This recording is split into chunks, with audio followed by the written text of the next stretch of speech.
I hope आप सब अच्छे होंगे।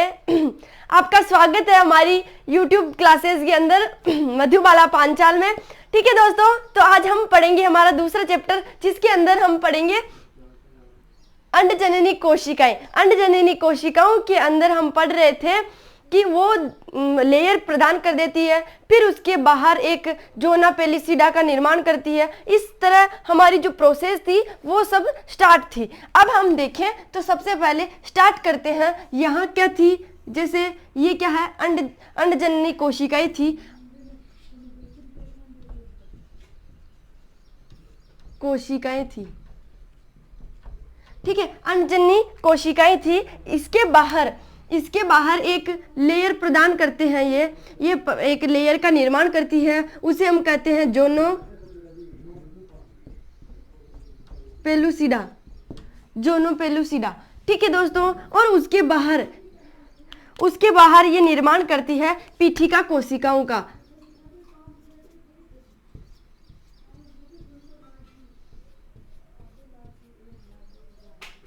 ये है पीठिका कोशिका।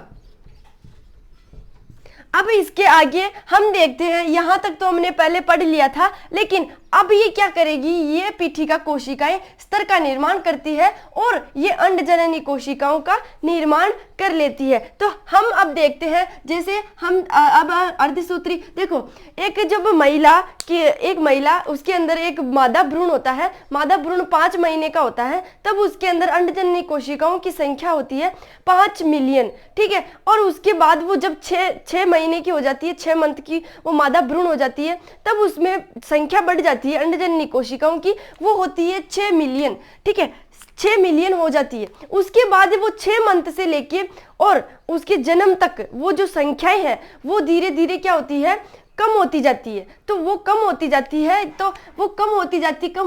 है, उस प्रोसेस को हम कहते हैं जीर्णता कहते हैं। ठीक है, उस प्रोसेस को हम कहते हैं जीर्णता, यानी उसके अंदर जो अंडजननी कोशिकाएं हैं उसकी संख्याएं कम होती जा रही है, उसमें जीर्णता आ रही है। तो वो जो 6 मंथ से लेकर और जन्म यानी वो पृथ्वी पे आ जाती है, तब तक उसके अंदर अंडजननी कोशिकाओं की कम होती जाती है। 6 मंथ से लेके उसकी संख्याएं, अंडजननी कोशिकाओं की संख्याएं कम होती जाती है, तब तक उसमें रह जाती है 2 मिलियन। ठीक है, 2 मिलियन का मतलब है एक अंडाशय के अंदर 2 मिलियन, तो दोनों अंडाशय के अंदर उसमें 4 मिलियन अंड कोशिकाएं रह जाती है। फिर देखें, ये जन्म से लेकर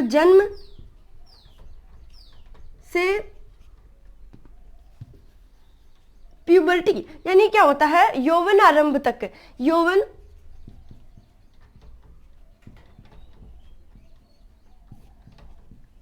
आरंभ तक उसमें जो संख्याएं हैं वो है, देखो उसके अंदर अब क्या होता है, जो 6 मंथ से लेके 6 महीने से और उसके जन्म तक, उसमें अब विकास जो है वो रुक जाता है। वो रुकता कैसे है, जो अर्धसूत्री विभाजन की वजह से,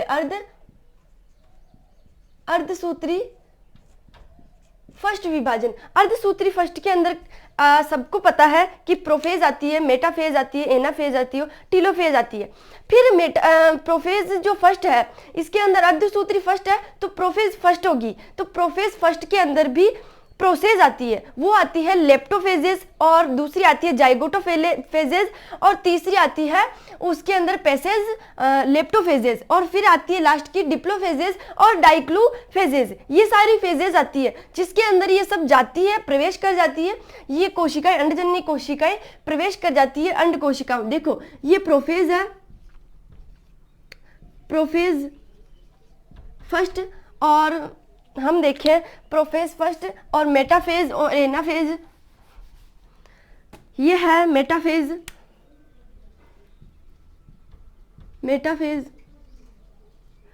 फर्स्ट, और तीसरी है एनाफेज,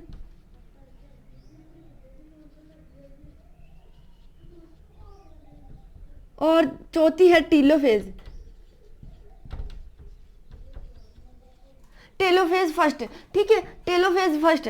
तो प्रोफेज फर्स्ट के अंदर इसकी प्रोसेस आती है, टिल प्रोफेज फर्स्ट के अंदर जैसे ही ये अंडजननी कोशिकाएं ये जन्म से ठीक है 6 मंथ से और 2 मिलियन रह जाती है। तो ये अंड कोशिकाओं की जो संख्या है 2 मिलियन तक आके और ये जो विकास है 2 मिलियन आके और रुक जाती है। इसका विकास जो है ये रुक जाता है। क्यों रुक जाता है? क्योंकि इसके अंदर अर्धसूत्री फर्स्ट होता है। अर्धसूत्री फर्स्ट के अंदर भी प्रोफेज फर्स्ट में ये प्रवेश कर जाती है। ठीक है, प्रोफेज के अंदर प्रवेश करने के बाद प्रोफेज के अंदर भी फेजेज आती है। देखो इसके अंदर ये सारी फेजेज थी, अब इसके अंदर भी फेजेज आती है। देखो फर्स्ट फेज है लेप्टोफेज। इन फेजेस को याद कैसे रखोगे? तो देखो जाइगोट होता है, उसको जाइगोटोफेजेस, लैपटॉप होता है, लैपटॉप सब जानते होंगे। तो उस लैपटॉप को हम क्या नाम, देखो लैपटॉप को उसको याद रखते हुए इस फेज को याद रख सकते हैं लैप्टोफेज। लैप्टोफेज यानी लैपटॉपफेज, ठीक है, ऐसा बोल सकते हैं अपन। और फिर आती है जाइगोटोफेज,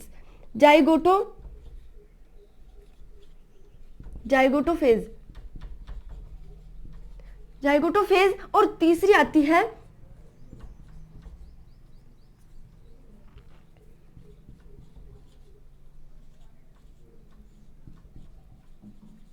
ये फेज आती है। और फिर आती है डिप्लोफेज।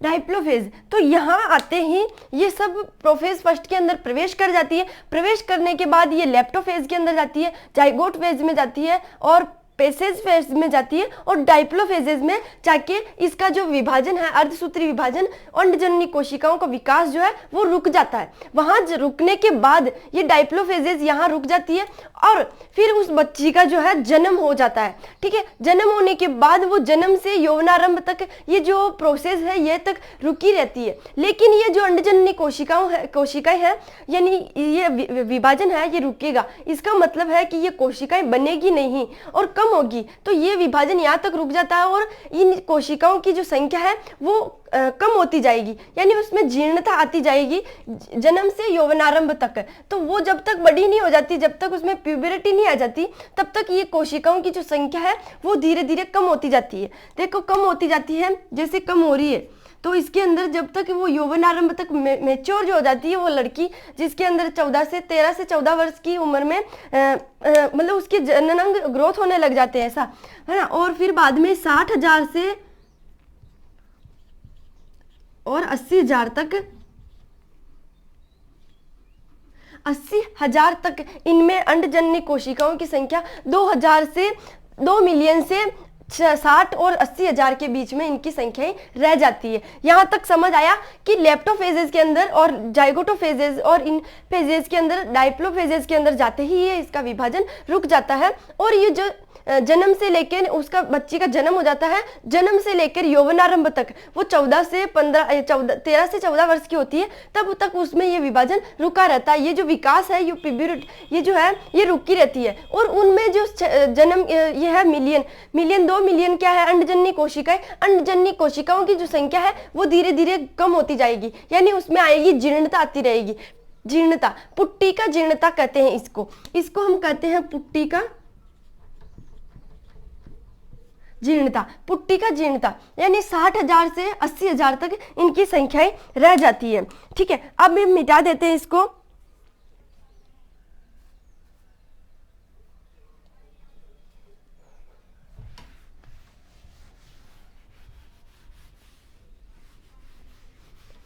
देखो यहां तक सबको समझ आया। देखो अब क्या है, इसके अंदर प्यूबरिटी आ जाती है या मैच्योर हो जाती है। ठीक है, मैच्योर होने के बाद इसमें क्या है, जब एक लड़की 12 से 14 वर्ष की हुई होती है तब उसमें प्यूबरिटी आने लगती है। तो प्यूबरिटी का मतलब है यौवनावस्था आने लगती है। तो उसके अंदर एक मस्तिष्क तो सबके अंदर होता है, उसके अंदर हाइपोथैलेमस होता है। हाइपोथैलेमस एक हार्मोन रिलीज करता है, वो है GnRH। सबको पता है, मैंने उसके अंदर नर जनन तंत्र के अंदर बताया था कि इसकी फुल फॉर्म क्या है, ये सब बताया था। तो अब याद होना चाहिए कि क्या है ये। तो वो है हाइपोथैलेमस, वो एक हार्मोन रिलीज करता है, उसका नाम है GnRH।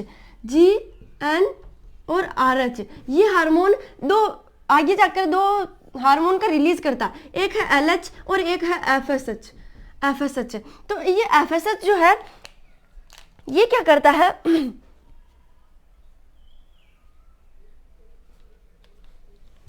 देखो ये FSH, देखो ये GnRH हार्मोन रिलीज करता, फॉर्मेशन करता है, निर्माण करता है इन दोनों का। तो LH और FSH का निर्माण होता है। उसके बाद जो देखी थी हमने कि ये जो अंडजन्य कोशिकाएं या अंडजन्य कोशिकाएं 2n होती है, ठीक है। उसके बाहर जो पेलासिडा थी उसे जोना पेलासिडा कहते हैं, ये वाली जोना पेलासिडा थी। और उसके बाहर एक लेयर का निर्माण होता है, उसे हम कहते थे, इसको कहते हम प्राथमिक पुट्टिका, पीठिका कोशिका, पीठिका कोशिका, और इसका नाम है प्राथमिक पुट्टिका। सबको पता, यहाँ तक पढ़ा दिया था कि प्राथमिक पुट्टिका का निर्माण हो जाता है और जोना पेलासिडा का नाम जो निर्माण हो जाता है, और ये पीठिका कोशिकाएं, ये पीठिका कोशिकाएं जोना पेलासिडा का निर्माण कर लेती है, यहाँ तक। तो ये FSH जो हार्मोन है इसमें 3 कार्य होते हैं। FSH के अंदर 3 कार्य कैसे होते हैं कि ये जो पीठिका कोशिकाएं हैं, ये पीठिका कोशिकाएं FSH आएगा और इन पीठिका कोशिकाओं का और धड़ाधड़ निर्माण करेगा। तो निर्माण करेगा तो यहाँ पे और एक और स्तर का निर्माण हो जाएगा, एक और स्तर का निर्माण हो जाएगा। यहाँ ये पीठिका कोशिकाएं हैं, इनमें और पीठिका कोशिकाओं का निर्माण होता जा रहा है। ये पीठिका कोशिकाएं निर्माण करती है, एक और लेयर का निर्माण हो जाता है। इस लेयर को हम कहेंगे द्वितीय,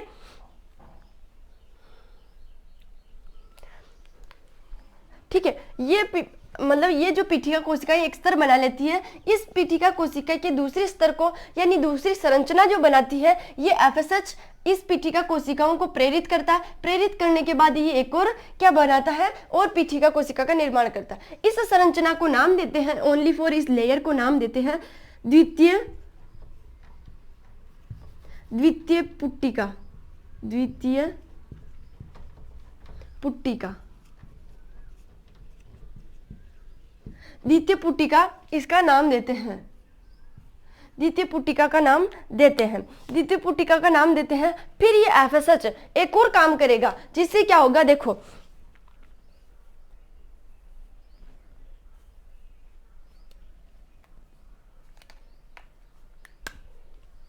ये द्वितीय पुट्टिका का निर्माण कर लेता है। द्वितीय पुट्टिका का निर्माण करने के बाद ये FSH एक संरचना का निर्माण करता है। देखो ये जो संरचना है वो संरचना कैसे, देखो जो ये एक खोखली संरचना का निर्माण करता है, उसे एंट्रम कहते हैं। एंट्रम का निर्माण कैसे करता है ये कि ये जो FSH है ये ना पीठिका कोशिका के पास आता है और इसके अंदर ये मतलब प्रोसेस करता है, मतलब पूरी करता है, और ये पीठिका कोशिका का निर्माण करता है, एक और पीठिका कोशिका का निर्माण करता है। इसके अंदर भरा क्या होता है, इनमें द्रव भरा होता है, ठीक है, इनमें द्रव भरा होता है जिससे ये चिपकती है आपस में, ठीक है, चिपकती है। ये प्राथमिक पुट्टिका हो गई, ये द्वितीय पुट्टिका का निर्माण करता है। यहाँ तक ये द्वितीय पुट्टिका का निर्माण कर लेता है। लेकिन ये FSH एक और संरचना का निर्माण करता है, उस संरचना को हम कहते हैं एंट्रम। एंट्रम जैसे एक आपने देखो कि एक खोखली जो संरचना होती है, खोखली संरचना, जैसे ही ये एक खोखली संरचना का निर्माण कर लेता है, यहाँ पे एक खोखली संरचना का निर्माण कर लेता है, उसके अंदर भरा होता है एक द्रव, यानी द्रव को कहते हैं ल्यूप्ट्रो कहते हैं। ये जो संरचना है ये बना लेता है, ये FSH एक संरचना बना लेता है, लेकिन ये एक और लेयर का निर्माण करता है, एक और लेयर का निर्माण करता है। ये है तृतीय, यहां तक निर्माण कर लेता है। इसको हम कहते हैं एंट्रम, ठीक है, एंट्रम तक का निर्माण कर लेता है, एंट्रम तक निर्माण कर लेता है और इस लेयर का निर्माण कर लेता है। इस लेयर को हम कहते हैं